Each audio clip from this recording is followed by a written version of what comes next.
Жеңіс күні қарсаңында Жезқазған қалалық орталықтандырылған кітапханасында ұлы жеңіс ел бақыты атты майдангерлердің ұрпақтарымен кездесу өтті. Кеңірек келесі бейне материалда. Өкінішке қарай Жезқазғанда көзі тірі соғыс ардагері қалмады. Алайда ортамызда батыр бабаларымыздың ұрпақтары бар.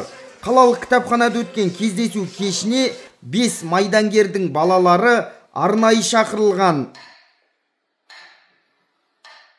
Бүгінгі іс-шараның мақсаты кейінгі жас ұрпақтарға тәлім тәрбие беру, отандық патриоттық сезімдерін ояту мақсатында өткізіліп жатыр. Енді іс-шарамызда бүгінгі ұрпақтары өздерінің ата-бабаларының естіген естеліктерін осы жас ұрпаққа насихаттау барысында өткізіліп жатыр іс-шарамыз.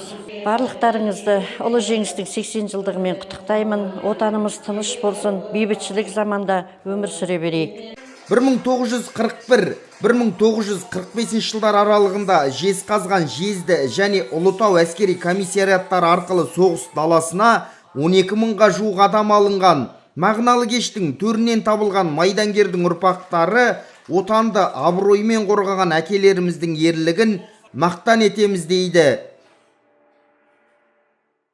Менің әкем Құрманбаев Нұрпейіс Құрманбайұлы 1917 жылғы дүниеге келген. Соғыстан бұрын негізі міндетті әскери борышын өтеуге аттанған 39 жылы.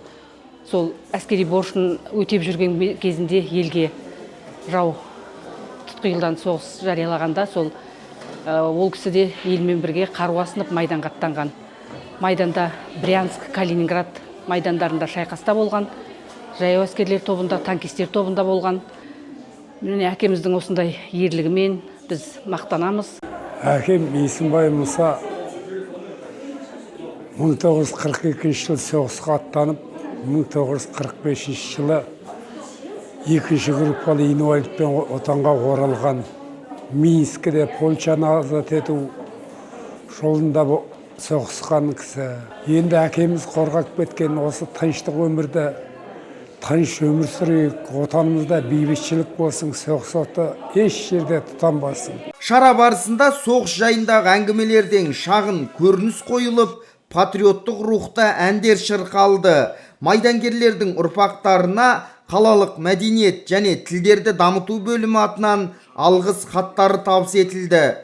Мұқағали Сейітқазы, Думан Оразов, Ұлытау телеарнасы.